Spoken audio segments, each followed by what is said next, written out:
So not to bombard you too much today with how I'm doing things, why I'm doing things. This will be put on over the course of probably the next week, even maybe two, depending.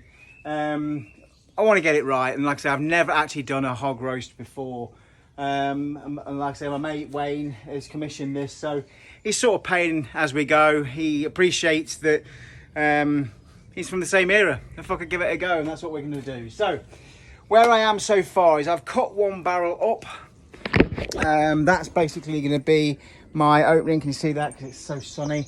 And I'm now going to cut a second door to go over my first door. So the first door I cut out, I used a 1mm blade. Yes, there's no guard on it.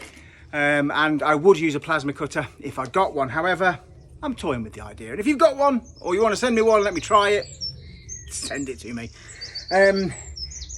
So what I'm going to do is I'm going to cut this door out a bit bigger than the other door, probably 50mm all the way around, so 100mm in total extra.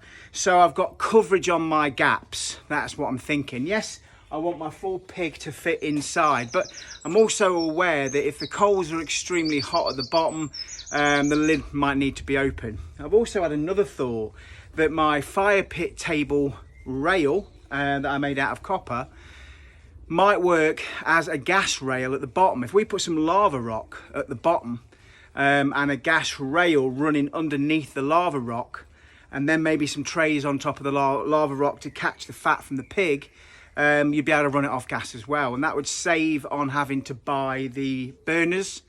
There was something else that it would save on as well. The burners was the main thing, because they're quite expensive. They're sort of 50-60 quid each, depending on the size of the burners you want.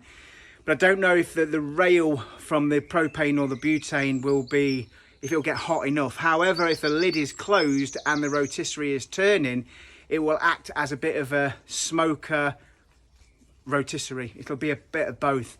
So I'm going to give that a bit of a go just to try and keep the costs down. If then we wanted in the future to put some gas burners underneath to really just use gas rather than have the option to use coal at all, then that's what we can do. But you're adding in a shit ton of lava rock, which is expensive, and your burners, which are expensive. So you could probably shy off a couple of £100 if you make the gas rail yourself. Fuck it, let's give it a go. Catch you in the next one.